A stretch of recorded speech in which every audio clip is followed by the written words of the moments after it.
Shalom saudaraku yang terkasih dalam Tuhan. Hari ini saya bersyukur kepada Tuhan kalau hari ini saya bisa membawakan pesan Natal. Dan pesan Natal pada hari ini berbicara tentang pengorbanan. Yang seperti dikatakan di dalam firman Tuhan di Yohanes 3 ayat 16. Karena begitu besar kasih Allah akan dunia ini, sehingga Ia mengaruniakan anaknya yang tunggal, supaya setiap orang yang percaya kepadanya tidak binasa, melainkan beroleh hidup yang kekal. Kalau kita berbicara tentang pengorbanan, otomatis kita juga akan berbicara tentang kehilangan. Baik itu pengorbanan waktu, uang, tenaga, harga diri, bahkan pengorbanan nyawa.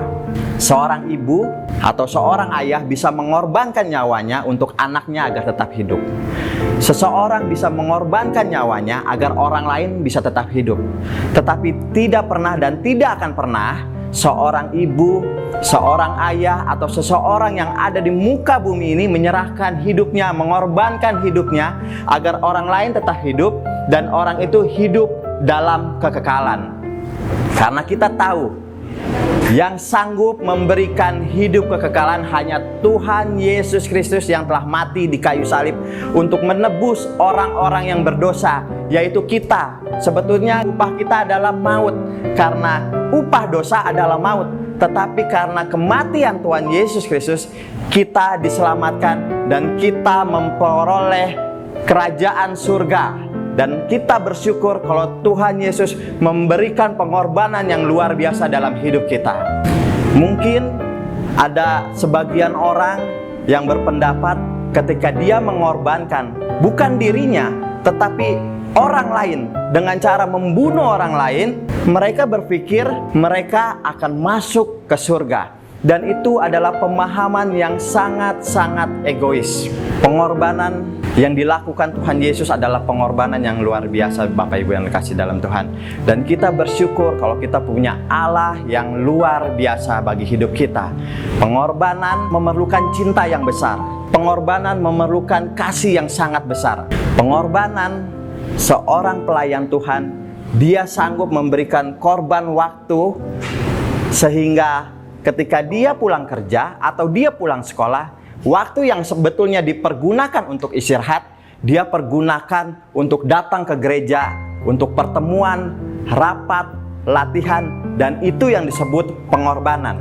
Ketika seseorang datang ke gereja, membawa persembahan untuk diberikan kepada Tuhan, untuk kas gereja atau dana Natal, tetapi di satu sisi mereka juga harus membayar kontrakan atau membeli sesuatu kebutuhan hidup mereka. Itu yang disebut pengorbanan, Bapak Ibu terkasih dalam Tuhan. Mengapa mereka bisa melakukan semuanya itu? Karena mereka cinta Tuhan. Karena mereka sangat mengasihi gereja. Dan terlebih yang lebih penting lagi, karena Tuhan Yesus Kristus memberikan contoh terlebih dahulu arti pengorbanan yang sesungguhnya. Tuhan Yesus lahir ke dunia ini dengan pengorbanan. Ketika Tuhan Raja di atas segala raja yang semestinya lahir di dalam istana yang megah, tetapi Tuhan Yesus lahir di dalam palungan, di dalam kandang domba, di tempat yang hina.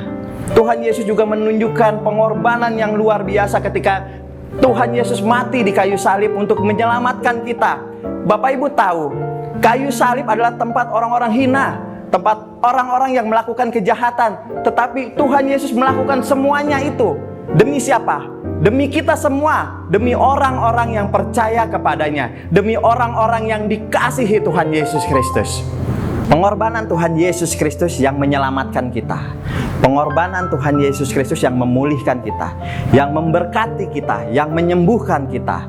Di masa anugerah ini ketika kita mendapatkan semuanya itu, yang menjadi pertanyaan besarnya adalah apakah hidup kita sudah berubah dari hidup yang jahat menjadi hidup yang berkenan di hadapan Tuhan? Pertanyaan itu yang bisa menjawab adalah Bapak, Ibu, dan saya sendiri di dalam hati. Jangan biarkan pengorbanan Tuhan Yesus Kristus menjadi sia-sia.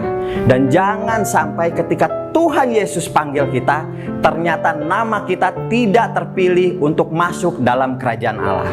Pesan Natal pada hari ini biarlah kita mengingat ketika Tuhan Yesus lahir di kandang domba dan mati di kayu salib, yang membuat kita diselamatkan. Yang dimau dari Tuhan dari kita hanya percaya kepadanya. Yang dimau dari Tuhan supaya hidup kita berubah dari yang jahat menjadi hidup yang berkenan di hadapan Tuhan. Biarlah pesan Natal hari ini memberkati kita semua. Selamat mempersiapkan Natal tahun ini. Tuhan Yesus memberkati.